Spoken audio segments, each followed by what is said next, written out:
Hey, what's up guys? I'm shooting a video here for my guys on my Darksaber master chassis run.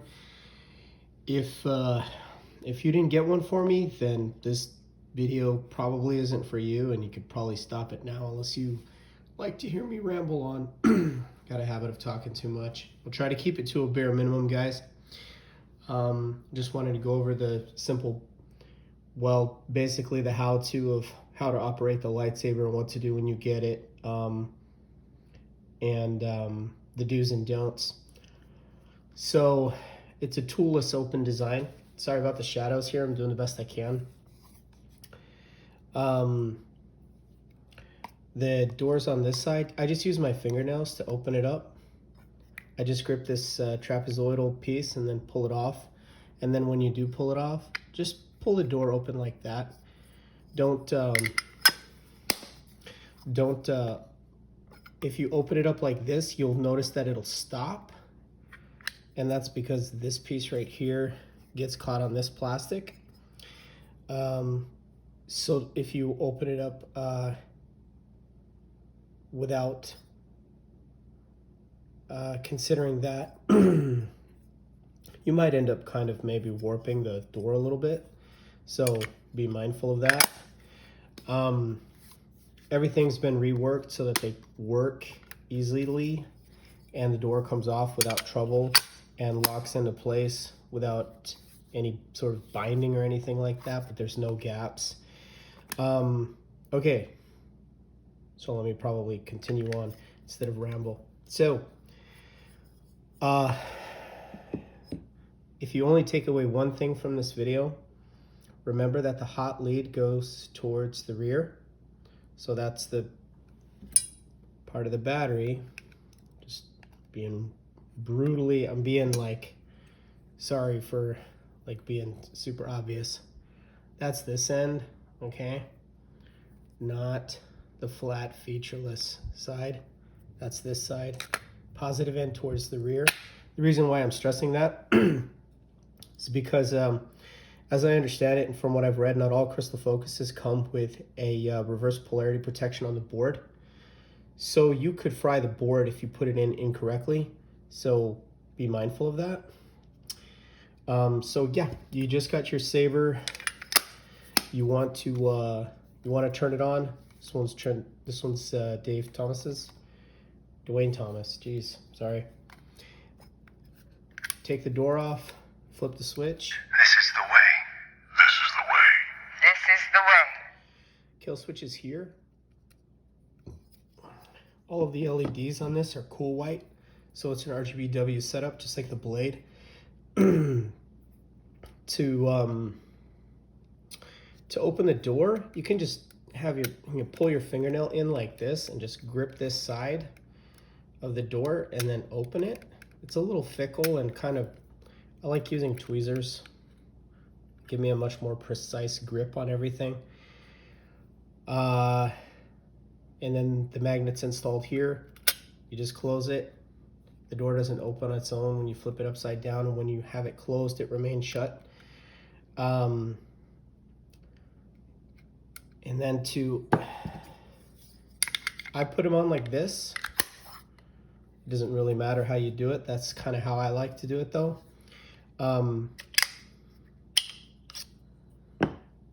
The saber itself, the guard, this guard, and should I say the Suba or whatnot, and this guard, these are permanent pieces. These don't come off. There is the option to use magnets on here to hold it on, but I did not like that. So I bonded all of them so that they don't come off, and I modified my blades to work with the shrouds by milling a feature in the blade there. So back out the set screw for the blade, insert the blade, seat it, and the magnet sucks it right back on, and then they're good to go.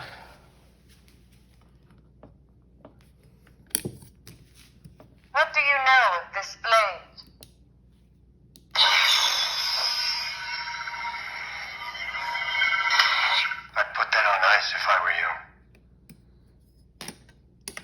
So those are the features. Nothing else needs to be changed on the lightsaber unless you want to work on it. I don't recommend doing any of that. The each saber will come with a baggie with the pommel slug and the set screw that that goes in them. So if you wanted to display the lightsaber and put that in it, then that is an option. You need to have the screw lower than the top of the blade holder, or else the cover won't fit correctly. So in the back, where the sound comes out, that's where the slug goes in. If you wanted to put it in, I don't have it in mine. But anyways, it comes with a kit, so I'm including them with the sabers, obviously. And if you guys are gonna mess with the SD settings, what I would do is just control copy the whole SD and then save it in a zip file so you don't accidentally mess up the settings. They're all flashed to 10.00F, I think. It's the firmware that's just a couple months old. It's a late stable release. If you guys are gonna mess with it and you guys change all of the settings, make sure that you set it up for RGBW and not RGB. So it's a 4-channel blade. All the NeoPixels on it are 4 channels, so 4 channel means RGBW, and everything runs cool white, so you don't run a full white blade, so your batteries or your run times are going to be much better because you're only running that single die, and you're going to get a much more accurate color, I think, to what you see on screen. You're going to get that real cool fluorescent-ish white, and I quite like that. So I think that goes over most everything. I'll go ahead and grab another one here and open it up. So I can bring you in warm, or I can bring you in cold. sorry if the focus is a little funky, guys. I'm doing the best I kind of can with this tripod here. I'm not super awesome at doing movies. Sorry. So let's see. The 3D printed parts here, and actually just this one. This one I needed to glue in another way, but this one and this one are 2-part epoxied in there, so they're not going anywhere. This one in the front is glued because I needed to be able to find a way to get a little bit of movement out of this when inserting it. I'm getting technical right now, which I probably shouldn't do because I just end up getting, I have a tendency to ramble when I talk shop. So anyways, you'll notice that I didn't use all the magnets on these, and the reason why is because I kind of find them to pull the doors on a little too tight, actually, when I do that, meaning they're a little bit more trouble to get off. By design, when you hold a lightsaber, the door isn't going to come off. That's not something to be worried about. But I also wanted it to be, user-friendly so that it's not too difficult to pull off yourself. If any of you guys are making any of these, the way that I ended up doing mine was I milled the sides. There's a lot of machining that actually goes into this install. It's not just a kit that I slap together, and one of the reasons why it kind of takes me a little while to do stuff. This kit specifically, even though I helped design it, design the blades, helped with the hilt, it's still I haven't done a lightsaber like it. So there's going to be a lot of new things for me to figure out and get to where I'm happy with them. A lot of it was getting the doors off and getting the parts to work properly without things sticking or fiddling. The buttons, they all function with a clicky. so they don't bind up or anything like that. Everything's perfectly smooth. And so I'm pretty happy with the way that these turn out. These turn out real nice. I didn't want to turn on the lights and show you guys all the fancy stuff or anything like that. Kind of did that in my last video. This video is for my guys who had me do these for them. You'll see one here that's kind of looking a little bit different. Well, different than my other ones anyways. So this isn't weathered by me. This is weathered by the client. And this is what he chose to do. Looks good. I like it. But it's not my work, so I can't take credit for it. The crystals on the inside are actual quartz crystals, so they're not the ones that come with the kit. These are ones that I sourced myself, and they are they're a little bit different. They have black inclusions. They have black inclusions in the crystal, which the camera might blow out, but in person you can see them very easily. And I thought that those fit the theme of the Darksaber with the dark blade. Just my creative choice, I suppose. I kind of try and tailor the crystals to the lightsaber, and I thought these fit pretty great. So 2 sound fonts on here, Mando and Rebels. There's a couple songs also on the track list that I went ahead and put in here. If you guys do end up messing with these and want to do like sound fonts or whatnot, if you run into issues, please contact me. Or if you have any questions, just PM me on my Obi-Shane page. Let's see. The decals, I've said it before, I went with the black. The blades do come with the black and the white transparent undercoating on them, because the black ones are printed, meaning they're kind of Clint Morrison worked with us on this. He could explain it a lot better than I can. It's basically like a picture printed on a vinyl. So you start with the white vinyl and then you print the black over it. So you'll get the white shine through, but you need to tune in the transparency of the LEDs, or yeah, it's going to be a little bit difficult to dial in by just putting it on. I don't recommend that if you're going to do that. And it was kind of a bit of an embarrassing moment for me, actually, because I kind of wanted the option for everybody to be able to choose between both of them. But once I put the blades with the lightning print on them, hold on a second, let me go get one.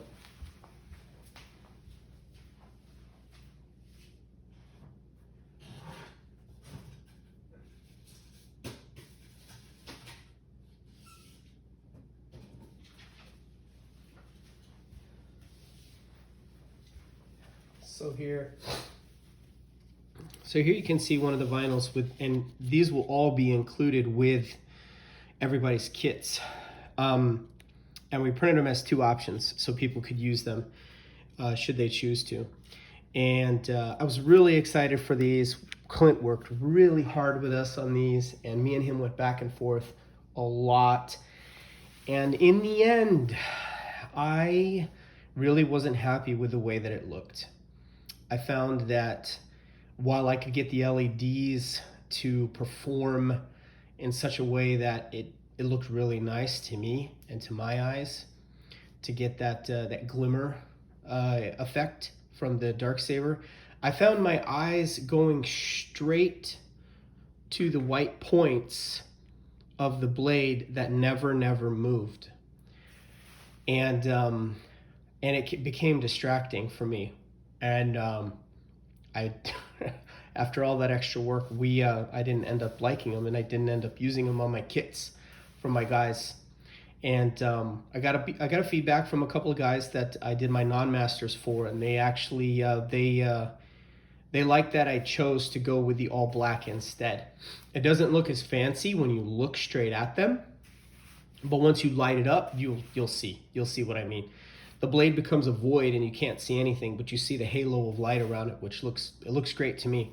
And with these ones, it was basically like a still moving picture put directly onto the blade, and I just didn't like it, so I didn't go with it. These ones you'll see are my weathered versions. There's it's like an acidic, it's not like it is, it's an acidic concoction that I came up with, and I don't know how the focus is going to pick up on this. It's better if I show it in pictures. Well, everybody's seen it in pictures anyways. But what happens is, so the metal actually gets aged, it gets grayed, it gets etched, and you'll also see little pits in the metal. And I thought this was perfect to replicate a ancient lightsaber. And I really like the way that these came out. Unfortunately, I probably won't be doing it a lot anymore because it was extremely time intensive. It was a big pain in the butt, like, to be honest. And the looks are worth it. It's fine, but it's just too much of a hassle. It's too much of a pain in the butt. It takes too long, and the results are inconsistent. And sometimes I needed to work them down and redo them again. I had to do that with one anyways. And then these are all done upon requests. This is one of my choices. This is what the client wanted to go with. I think it looks great. So there's options for, you know, how anybody wants to do their kit. Let's see. I think that's pretty much it. I think I went over pretty much everything. And you'll see spotting and stuff like that on the weathering, so it looks old. I quite like that, actually. I really do. So again, batteries towards the rear. If you guys want to put like a gold, you know, tape or something like that on these batteries to make them look better, I guess you can probably try and do that. I don't normally do that. As you can see, the tolerances are extremely tight in here. You'll see that there's a square that was actually milled out of here. I had to do that on the prototype when we first did this, because we needed something like 1/4 millimeter of space to fit the battery. So it's thin. It's about as thin as my finger. This is it's got a nice feel to it in the hand. But batteries towards the rear, guys. That's what I can't stress that enough on these. Don't try to remove the chassis, please. Don't do any of that. All the wiring is done so that there's a bit of that also is a huge other unspoken process that goes into every install is how you do the wiring and all of that. And the Darksaber being what it is completely different than anyways, the steps that I use are completely different than what I've used in any other lightsaber. SD underneath. Let's see. And yeah, these are permanently glued in. The chassis are. They can be removed if, you know, something were to happen. Please don't let anything happen. But the tolerances are just ridiculously tight on all of this stuff to get everything to align perfectly. The 3D printed parts from Shapeways do not come square or flat by any means. You can see in my pictures that I've posted online where the parts are crooked some, and it needs to be coerced back into shape. So that was also part of the process of this install. But I think that pretty much covers it. So yeah, so just remember, these do not come off. This part is glued into this part, and this part is actually glued into the blade holder. The blade holder does not glue into the handle, and these two screws are enough to get it in there without, there's no movement, there's no rocking. Oh, don't duel with these. Do not duel with these lightsabers. I saw a video on YouTube I'm gonna try and not rant about right now, where the guy talked about our Darksaber, and he mentioned something along the lines of, oh, it's too bad I can't duel with it. And like I got the whole eyebrow twitch thing going on because I have to ask if he actually knows anything about dueling. I don't mean to be that guy, but the geometry of something like this is not something that you want to duel with. Is it strong? Absolutely. Is the tang strong enough for dueling? Absolutely not. If this were to be a dueling lightsaber, we would have a huge round emitter with a completely inaccurate blade and a completely inaccurate setup. So when I see stuff like that, it just makes me sad. So don't duel with these guys. These are collector's lightsabers. These are show lightsabers. These are, you know, quality collector art props. These ones do not duel with. These blades do not duel with. If you want to duel, there's a sea of lightsabers out there you could buy and duel with. Instead, let's see. I think that pretty much covers it. I'm shooting from the hip on this. I'm only doing one take on this. I'm just trying to cover all the important stuff. So apologies again if I ramble. Most of you guys, you know, have probably stopped watching by now. I just, like I said though, this video is for the guys who had me do work for them. And I've got 5 of these over here and I have some more on the table. These ones are going to get boxed up and I'm going to send out invoices tomorrow. So here are your guys' builds. Ever since I got them, everybody's stuff has been labeled and I'm shipping them out with the stickers. You can take the stickers off when you get them, guys. I like doing stuff like that because it keeps your stuff always the same and never mixed up with anybody's stuff. Hold on a second. I got one guy here who's got a very interesting setup. Yeah, here it is. Okay, so him, for example, is completely different. So a lot of guys got just straight brass, but he's got, I believe, rhodium plated brass, maybe. And he's got, that looks like rose gold plated. I'm not sure. We talked about this and now my memory's kind of, getting a little fuzzy. Anyways, now I'm ranting or carrying on. Oh well, whatever. It's my own freaking Facebook page, so deal with it.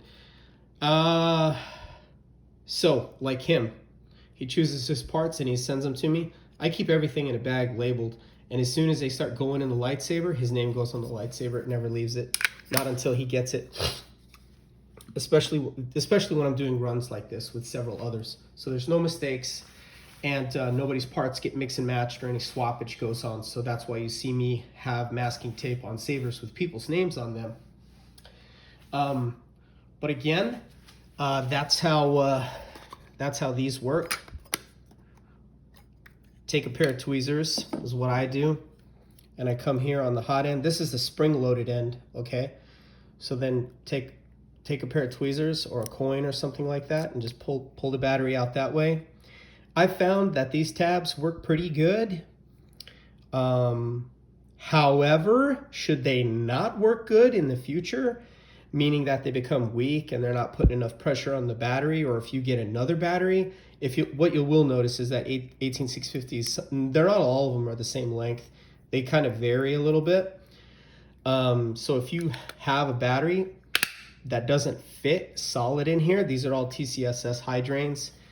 Great batteries. I've been using them for a long time now for all my NeoPixel stuff.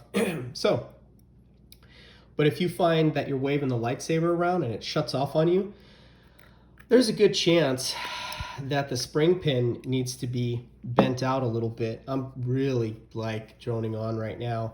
This is like maker stuff. And what I have done is taken a piece of metal or something back here and brace this and bend the pin out just a little bit, and that will usually give you just a teeny bit more tension on that spring pin and make that battery fit just a little bit tighter, and that should alleviate your problem. But all of these have already had that done and tested. That information I just gave you is maybe for, you know, some other guy out there who's going to install one of these and might be running into that issue and doesn't know what's going on. So that could be your problem. Or you could be running a bad battery and it could be shutting off on you and it could be tripping. So there we go, guys. There's the Master Darksabers. And I'd like to thank my dudes for being patient. And yeah, may the force be with you. See you guys later.